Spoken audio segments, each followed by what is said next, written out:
आज की मेरी वीडियो का विषय है सब्जेक्टिव और ऑब्जेक्टिव पेपर की अलग अलग विशेषताएं। कहने का अभिप्राय ये है कि जो सब्जेक्टिव पेपर के नुकसान हैं यानी उसकी खामियां हैं वो मैं बताऊंगी, और ये मेरे अनुसार नहीं है, ये साइकोलॉजी के अनुसार है। ये देखिए कहीं आपका शोषण तो नहीं हो रहा है। तो और जो हरियाणा में असिस्टेंट प्रोफेसर की जो भर्ती आने वाली है उसमें आपका सब्जेक्टिव पेपर होगा या ऑब्जेक्टिव होगा, यानी सब्जेक्टिव पेपर होगा या नहीं होगा, तो वीडियो में शुरू से लेकर अंत तक बने रहें। नमस्कार दोस्तों, स्वागत है आपका सक्सेस इन हिंदी एकेडमी। जैसा कि अभी आपने सुना कि मैं सब्जेक्टिव पेपर की खामियां बताऊंगी, वैसे आप सभी जानते हैं और ये मेरी व्यक्तिगत राय नहीं है, ये साइकोलॉजी खुद बताती हैं। तो शुरू से लेकर अंत तक मैं आपको दिखाऊंगी, 4-5 इसकी विशेषताएं हैं। तो देखिए नंबर 1, देखिए विशेषताएं ये मैंने अलग अलग निकाली हैं। सब्जेक्टिव ये यानी निबंधात्मक, ऑब्जेक्टिव मतलब वस्तुनिष्ठ। तो इसमें क्या होता है, इसमें पूरा पाठ्यक्रम कवर नहीं हो पाता है, यानी सब्जेक्टिव पेपर होता है, यानी जो लिखित पेपर होता है उसमें पूरा पाठ्यक्रम यानी कि सिलेबस नहीं हो पाता है, इसमें पूरा पाठ्यक्रम हो जाता है। कहने का अभिप्राय ये है कि जो सिलेबस है, जैसे मान लें 10 प्रश्न आते हैं यानी 15 लिखने होते हैं, तो उसमें क्या है कि शुरू के 10 दे दिए या लास्ट के दे दिए, बीच के दे दिए, तो उसमें पूरा पाठ्यक्रम ने पूरा सिलेबस करने की इतनी आवश्यकता नहीं होती है। लेकिन भाई इसमें आपको ऑब्जेक्टिव पेपर में पूरा सिलेबस करना पड़ेगा। अब दूसरा क्या है, दूसरा सब्जेक्टिव पेपर में पूरा पक्षपात होने की संभावना होती है। मान लीजिए कोई आपका जानकार हो निकला है यानी नहीं भी निकला, तो इसमें क्या होता है कि पेपर चेक करने वाले के मूड पर डिपेंड होगा कि वो किसको कितना नंबर देगा।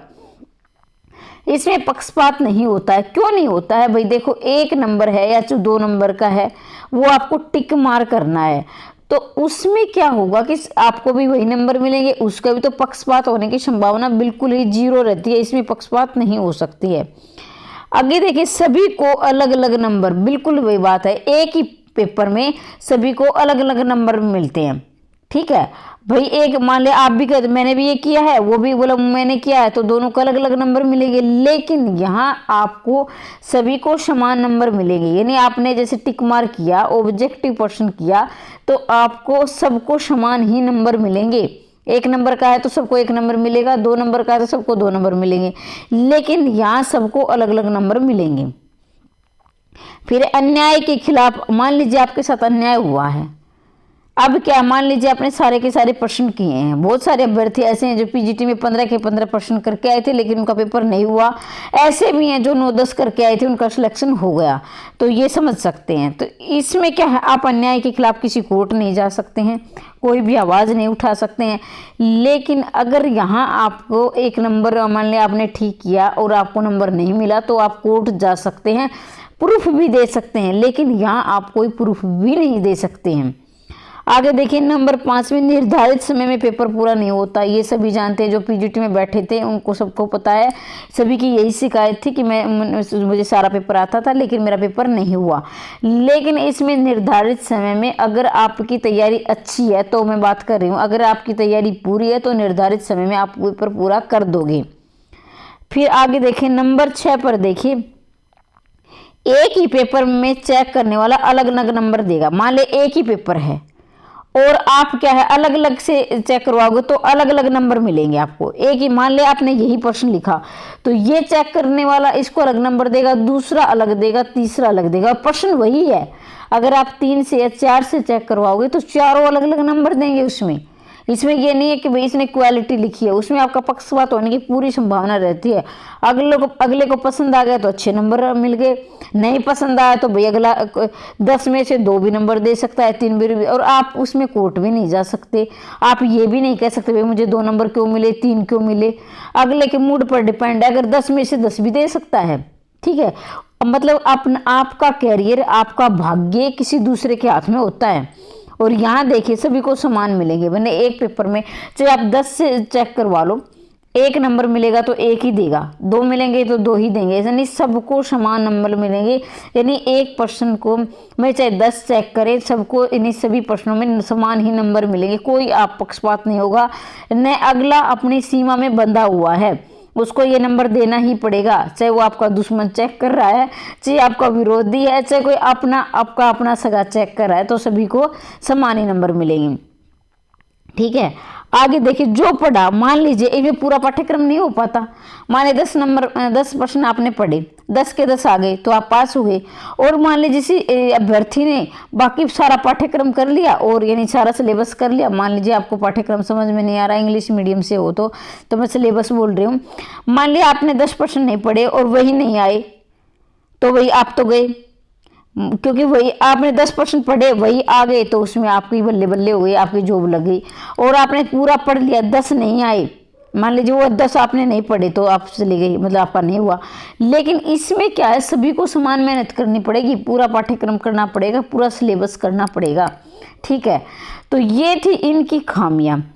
अब मैं बात करती हूँ क्या असिस्टेंट प्रोफेसर, हरियाणा में असिस्टेंट प्रोफेसर की भर्ती आने वाली है, क्या उसमें सब्जेक्टिव पेपर होगा या नहीं होगा, मैं बात करती हूँ इस पर। अब मैं थोड़ा सा आपको पीछे लेकर जा रही हूँ। देखिए, अभी हाल फिलहाल एचपीएससी ने पीजीटी के पेपर लिए, उसमें क्या हुआ है, उसमें objective plus subjective plus interview, यानी ऑब्जेक्टिव पेपर भी हुआ है, सब्जेक्टिव हुआ है और उसके बाद इंटरव्यू है, बाद में इसमें लिस्ट लगी। तो ठीक है, एस्टेट तो उसमें पहले आ चुका है, एस्टेट वाले ही अप्लाई कर सकते थे। अब क्या है, इसमें नेट पास ही अप्लाई करेंगे, हरियाणा में असिस्टेंट प्रोफेसर की मैं बात कर रही हूँ। तो यहाँ काफ़ी जोरदार इसका विरोध हो रहा है सब्जेक्टिव पेपर का। मैं भी गई थी, 6 मार्च को मौन जुलूस निकाला था डॉक्टर सपड़ा जी के नेतृत्व में। वहाँ हम विनीत गर्ग जी से भी मिले, खुल्लर साहब से भी मिले, शिक्षा सदन भी गए, एसपीएससी ऑफिस भी गए और काफ़ी अधिकारियों ने, प्रशासन के अधिकारियों से हमने बातचीत की और ये खामियां भी गिनवाई। भी सब्जेक्टिव पेपर के में विद्यार्थियों का शोषण होता है, इसे बंद किया जाए, यानी सब्जेक्ट की ऑब्जेक्टिव पेपर लेकर या हरियाणा जीके का कुछ भाग डाला जाए, हरियाणा जीके का भी कुछ भाग डाला जाए, जिससे कि हरियाणा राज्य के ही विद्यार्थियों को ज़्यादा से ज़्यादा मौका मिल सके, बाहर के विद्यार्थी इसमें कम आ सकें। तो ये हमने आवाज़ उठाई थी और वहाँ हमने लिखित रूप में भी दिया था और सपड़ा जी ने काफ़ी प्रयास किया हमारे लिए, तो मैं उनका धन्यवाद कहूँगी कि वो निस्वार्थ भाव से विद्यार्थियों के लिए इतना कर रहे हैं। तो मैं भावी असिस्टेंट प्रोफेसर से कहूँगी कि अगर हो सकता है हमारी मांगे मान ली जाए, अगर नहीं भी मानी जाए तो आप इसका विरोध कीजिए कि हमारा सब्जेक्टिव की जगह ऑब्जेक्टिव पेपर लीजिए, या फिर हो सकता है कि ये कहा जाए कि एक पेपर से उन्हें संतुष्टि नहीं मिलती है, यानी योग्यता वो नहीं दिखा पाते, तो फिर ऐसा करिए कि ऑब्जेक्टिव प्लस, यानी एक पेपर ऑब्जेक्टिव हमारे सिलेबस यानी हमारे सब्जेक्ट का लीजिए और एक पेपर हरियाणा जीके का भी रख सकते हैं, या फिर ऐसा कर सकते हैं कि 70+30 का अनुपात कर सकते हैं, यानी 70 नंबर हमारे सब्जेक्ट के हैं और जो 30 नंबर हमारे हरियाणा जीके के हो सकते हैं। तो ये थी बात। अभी इसका विरोध हो रहा है पुरजोर कि असिस्टेंट प्रोफेसर में सब्जेक्टिव पेपर ना लिया जाए।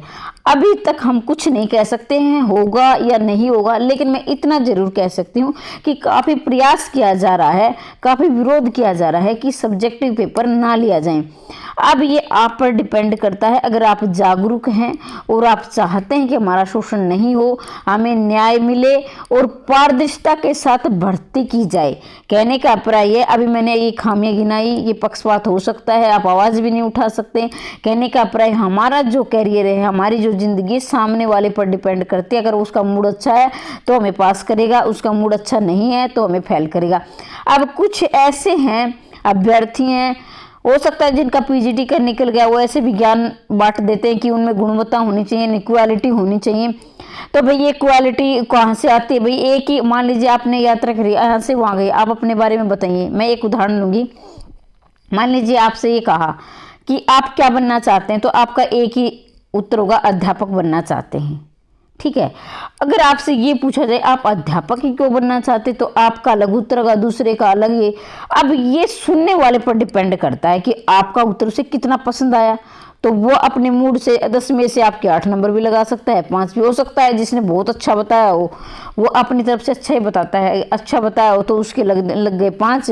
और जिसने ऐसा ही भाई मान लिया अगले वाले पर डिपेंड है उसको कितना, उसको 8 नंबर लगे। तो यहाँ आप 3 नंबर बिछड़ गए। तो ये देखो पॉइंट में 12.5 नंबर का इंटरव्यू है और 87.5 नंबर का आपका रिटन टेस्ट है। तो यही पॉइंटों में रिजल्ट निकलता है। 1 पॉइंट से आपका सिलेक्शन होता है और 1 पॉइंट से आपका सिलेक्शन रुकता है।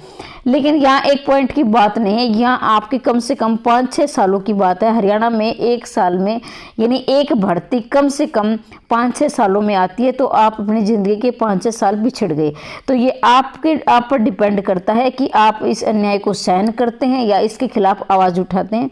आज की वीडियो में इतना ही कहूँगी। इस वीडियो को ज़्यादा से ज़्यादा शेयर करें ताकि ज़्यादा से ज़्यादा अभ्यर्थी जागरूक हो सके और उन्हें ये पता चल सके कि हमारा शोषण हो रहा है। तो हमें ये संविधान ने ये हमें अधिकार दिया है कि हम शोषण के खिलाफ आवाज़ उठा सकें। ठीक है, आज की वीडियो में इतना ही कहूँगी बार बार। और जो भी कोई ऐसी कोई संशय है, कोई ऐसा है जो कोई कुछ समझ में ना आया हो या फिर आप कोई पूछना चाहते तो कमेंट बॉक्स में अवश्य लिखें। वीडियो को शेयर करें, सब्सक्राइब करें। इसी प्रकार की निरंतर जानकारी चाहते हैं तो ज़्यादा से ज़्यादा शेयर कर दिया करो, ज़्यादा से ज़्यादा अभ्यर्थी इसका फ़ायदा उठा सके। चैनल को सब्सक्राइब करते हुए अवश्य जाना। आज के लिए इतना ही। जय हिंद, जय भारत।